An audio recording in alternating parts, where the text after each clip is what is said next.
एक मुलाकात आपकी अभी अभी खत्म हुई कांग्रेस मुख्यालय में, केसी वेणुगोपाल से आप मुलाकात करके आ रही हैं। किन मुद्दों पे आखिरकार बात हुई? कल खड़गे साहब से भी आप लोगों का मिलना हुआ। कौन से ऐसे कार्यकर्ता हैं या कौन सी ऐसी वजह है जो आप आलाकमान तक पहुंचाना चाहते हैं?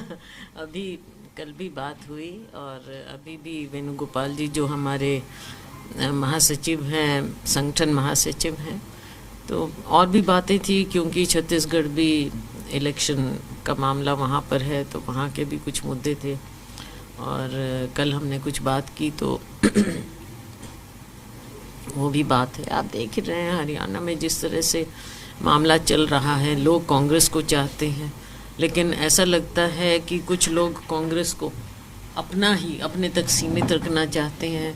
तो ऐसे वर्कर, जो असली वर्कर है कांग्रेस का, निष्ठावान वर्कर है, जो सालों से कांग्रेस का झंडा उठाए बैठा है, तो वो अपने आप को कहीं ना कहीं ऐसे महसूस करता है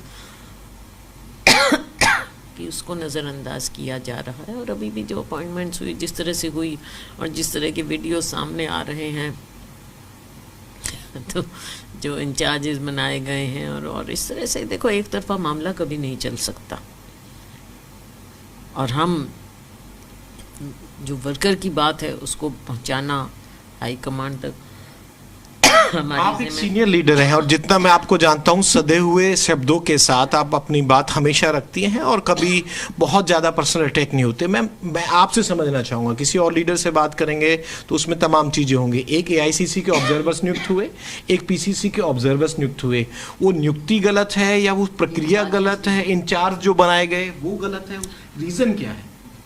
सारा एक ही तरफ का मामला लगता है। ठीक है, दो चार जो हरियाणा से ऑब्जर्वर्स हैं, दो चार उनमें एमएलए हैं जो हमारे एरिया से हैं, लेकिन उसके अलावा दो तीन को छोड़ के और जितने भी हैं आपने देखा। और जिस प्रकार की भाषा का इस्तेमाल वहाँ पर किया जाता है जब जाते हैं फील्ड में, तो जो इंचार्जेस हैं, अगर ऑब्जर्वर ही ऐसी बात करने लगेंगे तो वर्कर तो मायूस होगा। और उसमें रोष भी आ रहा है, ये भी एक बात है, उसमें रोष भी है।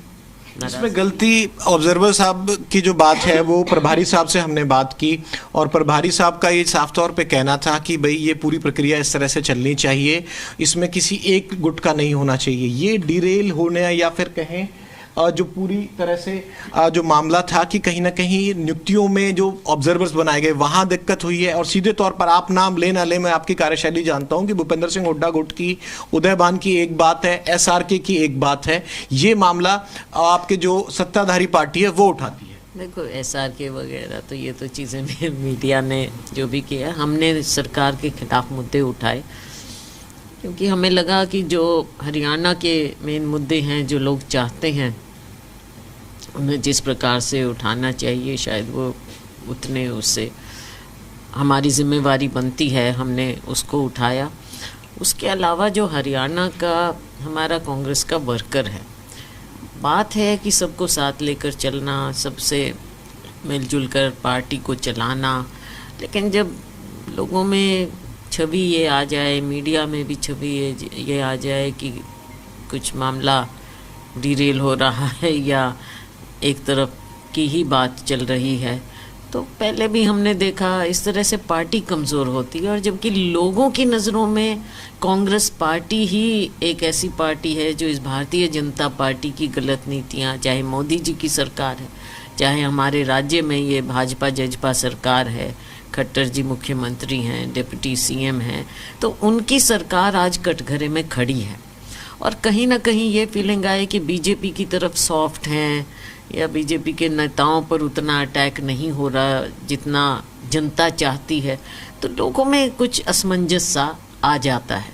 और हमारा वर्कर तो उससे, जैसा मैंने कहा, उसमें मायूसी भी आती है और रोष भी आता है कि भाई हम लड़ाई लड़ रहे हैं, इतने साल हो गए, 10 साल के करीब होने को आ रहे हैं, हमारी सत्ता आनी चाहिए और लोग चाहते हैं, जनता चाहती है कि कांग्रेस की सरकार बने, तो ये बीच में इस तरह का मामला क्यों आता है?